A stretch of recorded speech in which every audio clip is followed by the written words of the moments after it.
will hear a telephone conversation about a car insurance claim.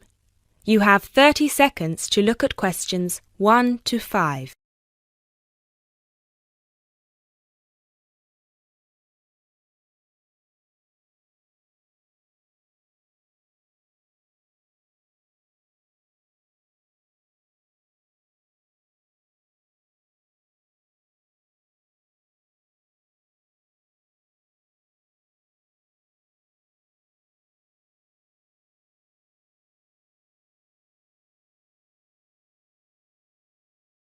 Good afternoon. Watto Insurance. This is Janet speaking. How may I help you? Yes, hello. I would like to make a claim on my car insurance, please. Certainly, sir. First of all, I'd like to inform you that all of our calls are recorded for monitoring and training purposes. Is that okay? That's okay. Could you please tell me your full name? Sure, it's Mr. Bennett Fisher. Okay, sorry, how do you spell your surname? It's spelled Fischer. Great, thank you. I see that you have taken out a third-party fire and theft premium with us on a 2013 light blue Volkswagen Passat. Is that okay? Yes, well, almost. The colour is not light blue, it's light green. Okay, thank you for updating your information with us. What is the nature of your claim with us today? Last weekend, I had driven up to York on business and left my car in a monitored car park. However, it was only monitored until 8 p.m, and I did not return to collect it until 9:30 p.m, after which no car park staff were present. When I arrived at the car park, my car wasn't there. It must have been stolen. I see. Were there any valuable items left in your car which could have been seen from outside? Well, I had recently bought quite an expensive radio for my car, but the front panel is detachable, and I always stow it in my glove compartment. So, no, there wouldn't have been anything valuable on display. Okay, Mr. Fisher, thank you for that information. I'm going to send you some forms through the mail for you to fill in. Before I can do that, I need to ask you a couple more questions. Is that okay? Of course.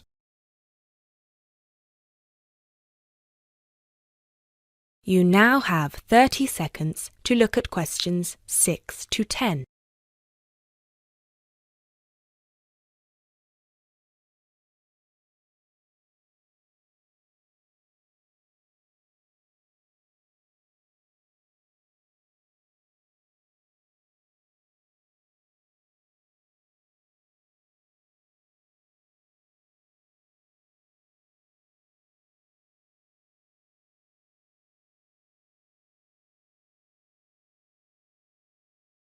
Thanks, Mr. Fisher.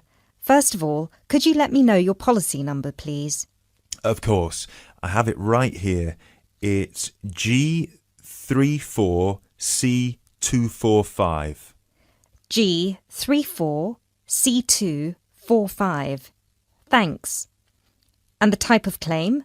Shall we say stolen car? Yes, the car was definitely stolen. I reported it to the police immediately. I actually have the report number here if that's of any use. No, not right now. But keep hold of that as we will need to see a copy of the police report eventually. Which police station did you report the offence at? York Police Station. Was it your first time in York? No, but it was the first time I'd driven there. I usually take the train. Were you aware that the car park was only manned until 8 p.m? No, I was not aware of that.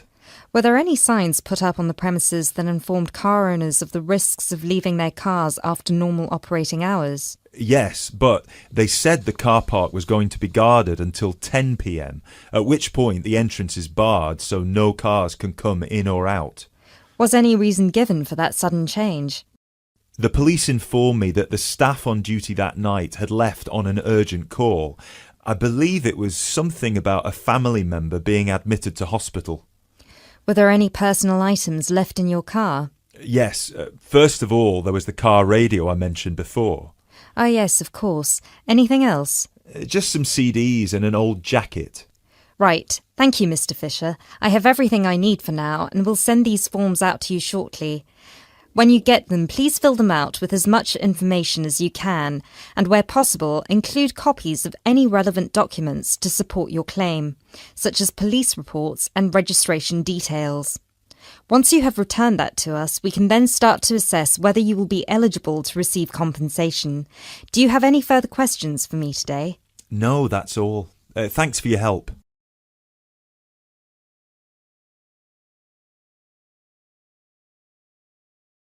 That is the end of part 1. You now have half a minute to check your answers.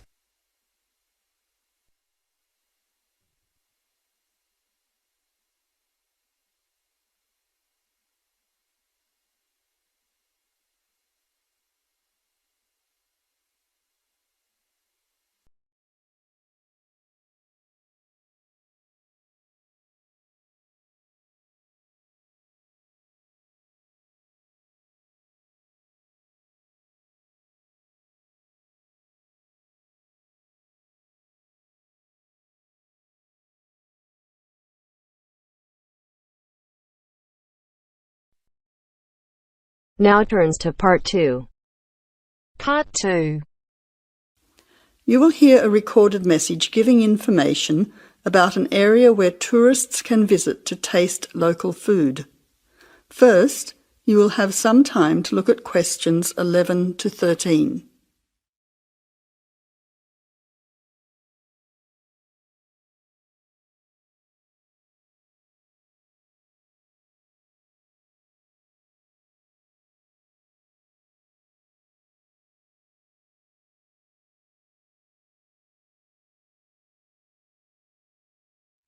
Now listen carefully to the first part of the message and answer questions 11 to 13. Welcome to the tourist information line for the Valley Food Trail. Here you will find many local food products for you to sample and buy. It is possible for you to spend as much or as little time as you want, but I suggest that you allow a full day for touring this area. Of course, there are many half-day tours available for those of you short on time. Now, it's quite a large area and stretches from Brookville to Ford Hill. For those of you unfamiliar with the area, that means that it is 10 kilometres to 35 kilometres from the city centre, or by car 15 minutes to the closest point, continuing to 55 minutes at its furthest point from the CBD. Of course, apart from food, there are many other places of interest in this area, including cafes and restaurants and galleries and studios. But I wouldn't recommend you go here to see parks and gardens. The other information lines will give you specific information related to these particular attractions. Before the final part of the message, you now have 20 seconds to look at questions 14 to 20.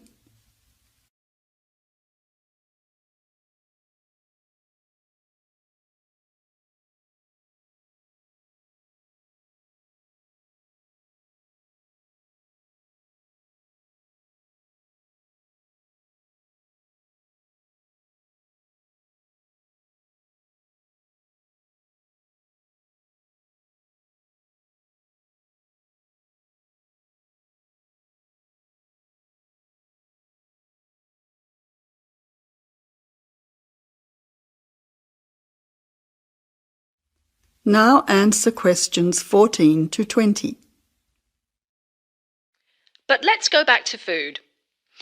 If we begin in Brookville and head north towards Upper Valley in a clockwise direction, passing West Valley on West Road, we cross over Coast Road to come to our first place of interest, Magic Coffee. This is not to be confused with the Coffee House, situated opposite on the other side of the valley on the railway line. Magic Coffee is next to the Chocolate Company, which is on the corner. Just past the ice cream shop on the corner of John Street is the Fresh Produce shop. A little further north, we have reached Ford Hill, where we can start our drive southwards along Great Northern Highway following the railway line. First, we come to the organic market near the corner of Memorial Avenue, and then to Olive Farm opposite Olive Road. Just before we come to the next street crossing, we see the Honey Pot, which is practically opposite the coffee house. There is another chocolate company which sells nougat as well, just nearby. Following the railway line along Great Northern Highway, we return back to Brookville.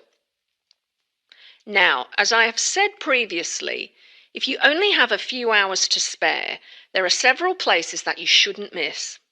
The two chocolate places make equally nice chocolate, but the factory has the added bonus of nougat, unlike the company.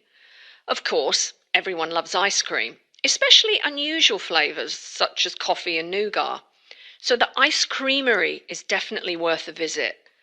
And while the coffee house sells expertly made hot drinks, including hot chocolate, I think your time would be better spent sampling the many products on offer at the organic market.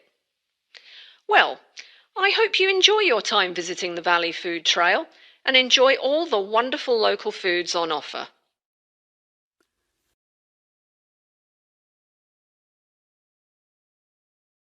That is the end of part 2. You now have half a minute to check your answers.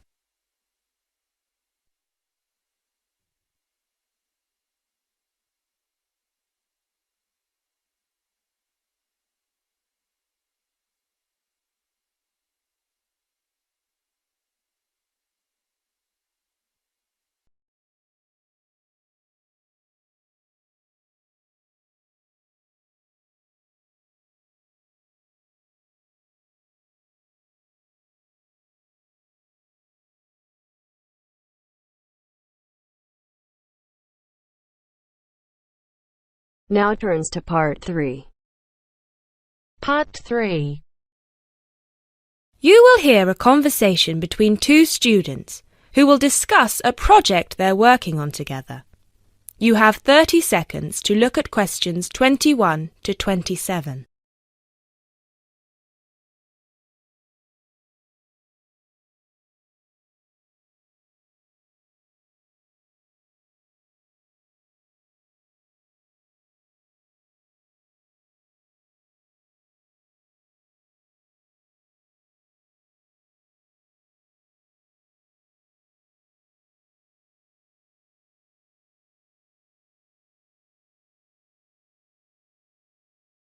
Hey Jess, glad you could make it. We've got a lot to discuss. Hi, Matt. Yes, sorry I'm a bit late. I did bring all my notes with me. Yes, me too. Where shall we start? Well, I think it would be a good idea to clarify our objectives just one more time. Yes, good idea. Okay, here we are. We need to record, photograph, and identify the plant species in 10 1-square-meter plots. Does it say anything about where these plots should be and how they should be laid out? Ah, here it is.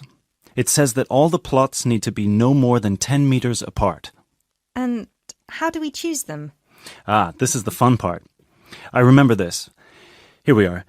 Make a 1-meter square frame using bamboo sticks available from the department stores. Yes, we've already done that.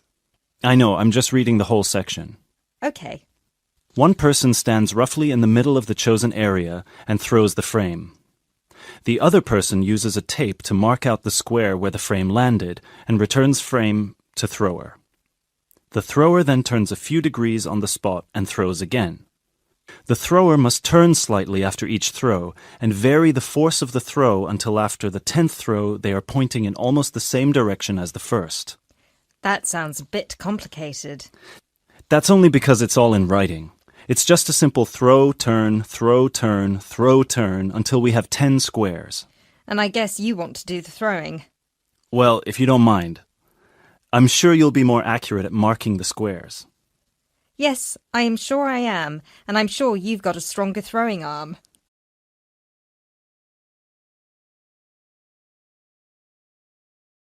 You now have 30 seconds to look at questions 28 to 30.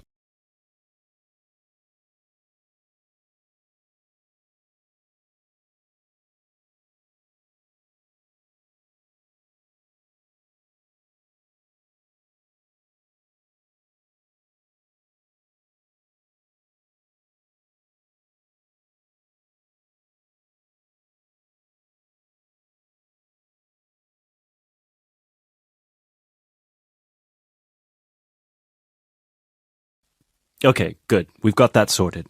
Now we need to decide where to go. Yes, I've been thinking about that and I've brought the map. Ah, well done. I forgot mine. Now, I've identified 3 possible locations, but they've all got some disadvantages. Okay, fire away. Well, the area around this lowland marsh could be interesting. There'll be a lot of interesting water plants here. Looks good, but what's the problem? Mainly that it's already a designated nature reserve, and I think there's already been a lot of research done here. Ah, I see. Well, I'd rather do something that's new and can be useful. I agree. That's why I identified this area further west. See, here, behind the beach. Oh, yes, I see. That area there, where it's flat, but quite high. Exactly. If you look a bit further inland, you'll see that there are hills which will protect that area from strong north winds. I see. Excellent. But what's the problem? Just that it may not be very interesting. We know that the geology there is not conducive to a wide variety of plants. I agree. So what's your last idea? Well, I think this one is a bit of a winner, although I did want to show you the other 2. Look up here, on the north coast. Where? See this bay? Well, I know that there's been quite a lot of studies done here, but a bit further to the east, behind this headland. No one has ever looked at that. Well, I certainly couldn't see any studies. That is interesting. And the plant life could be a bit different because of the shelter from the wind the headland provides. Exactly. Brilliant, Jessica. That's a great idea. We'll go there. Thanks. Now all we have to decide is when is a good time. Well...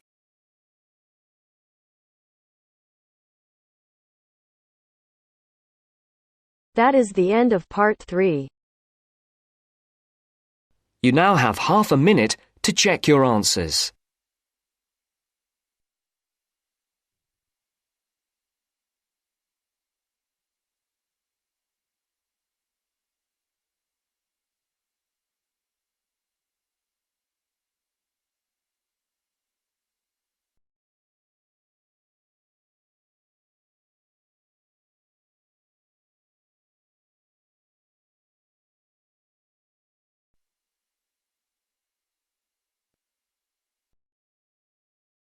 Now turns to part 4. Part 4. You will hear part of a lecture on the current and future use of mobile phones. You now have 30 seconds to read questions 31 to 35.